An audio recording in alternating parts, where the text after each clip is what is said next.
Operation আজকে আমার অভিযান দিয়েছে স্যার। আমি হার্টের রোগী, আমার পরিবারে আমি ছাড়া আয় করার কেউ নেই। আমার স্বামী নিয়ে আজকে 21 বছর। স্যার আমার একটা ব্যবস্থা করতে হবে। ফুটপাত ও সড়ক দখলমুক্ত করতে দ্বিতীয় দিনের মতো উচ্ছেদ অভিযান পরিচালনা করেছে ঢাকা মহানগর পুলিশের ট্রাফিক বিভাগ। 2 এপ্রিল সকাল 10:30টার দিকে ডিএমপি কমিশনার কর্তৃক স্বাক্ষরিত গণবিজ্ঞপ্তি অনুযায়ী ঢাকা মেডিকেল কলেজ, আনন্দবাজার, গুলিস্তানের গোলাপশাহ বাজার এলাকা সহ রাজধানীর বিভিন্ন পয়েন্টে অভিযান পরিচালিত হয়। অভিযানে ফুটপাত ও সড়কের পাশে অবৈধভাবে বসানো এসব দোকানপাট সরানো হয়। অবৈধ স্থাপনার মালিকদের লিখিত জরিমানা ও মামলা করা হয়। এ সময় একজনকে গ্রেপ্তারও করা হয়। আমরা সকাল থেকে অভিযান করতে গিয়ে আমি লিখিতভাবে অর্থাৎ 7টা মামলা দিয়েছি। যারা দোকান এক্সটেনশন করে সামনের উপর রেখেছিল তাদের কাছ থেকে 22,000 টাকা আমরা আদায় করেছি।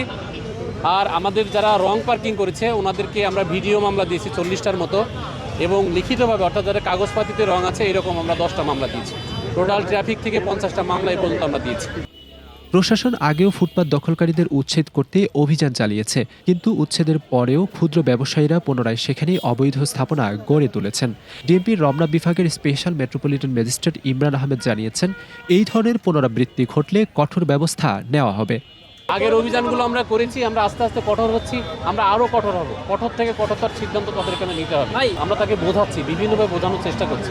এখন না পারলে আমাদের শেষ অবস্থান যেটা সেটা আমরা নিব। এখন তো আমরা গণবিজ্ঞপ্তি দিয়ে করেছি, তখন আমরা হঠাৎ করে করব এবং তখন আমরা কাউকে অ্যারেস্ট করবো, সাজা দেবো এবং ইনস্ট্যান্ট সাজা দেবো। এদিকে ফুটপাত ও সড়ক অবৈধভাবে দখল করা এসব ক্ষুদ্র ব্যবসায়ীরা জানান, আয় ও খরচ কম হওয়ায় তাদের জন্য ফুটপাতে বসে ব্যবসা করা সুবিধাজনক। তাই উচ্ছেদ ও ক্ষয়ক্ষতির পরেও তারা বারবার ফুটপাতেই ফিরে আসেন। তবে সরকার বিকল্প ব্যবস্থা করলে তারা সেখানে চলে যেতে ইচ্ছুক বলে জানিয়েছেন। সরকারের আর দ্বিতীয়ত যে গরিব দুঃখীর দিকে তাকায়, যেহেতু সরকার তো গরিবের সরকারি, হয়তো পেটের তাগিদে আমরা এখানে বসি না, তো বসতাম না। আমরাও জানি যে দেশের ক্ষতি হয়, এই ফুটের কারণে গাড়ির ক্ষতি, অনেক ক্ষতি হয়, কিন্তু আমরাও চাই যে সরকার করুক, কিন্তু আমাদের একটা পূর্ণবাসন করে দিই, ঠিক আছে, আমরা কিন্তু করে খাইতে পারি। এই আর যেই সরকারই আসুক, সব সরকারকেই এই ফুটপাত ক্লিয়ার করে।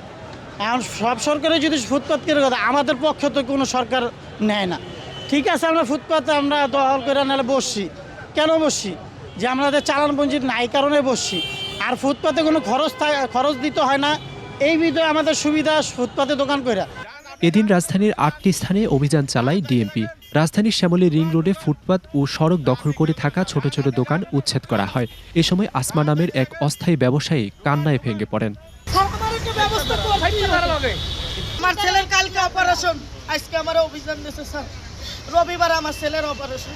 আমি হার্টের রোগী, আমার পরিবারে আমি ছাড়া আয় করার কেউ নেই। আমার স্বামী নিয়ে আজকে 21 বছর। ডিএমপি কমিশনার কর্তৃক স্বাক্ষরিত গণবিজ্ঞপ্তি অনুযায়ী উচ্ছেদ অভিযান 1 এপ্রিল থেকে শুরু হয়ে আগামী 5 এপ্রিল পর্যন্ত চলবে। ডিএমপির স্পেশাল মেট্রোপলিটন ম্যাজিস্ট্রেট ও এক্সিকিউটিভ ম্যাজিস্ট্রেটরা ধারাবাহিকভাবে অভিযান পরিচালনা করবেন। শাহাবুদ্দিন, প্রথম আলো, ঢাকা।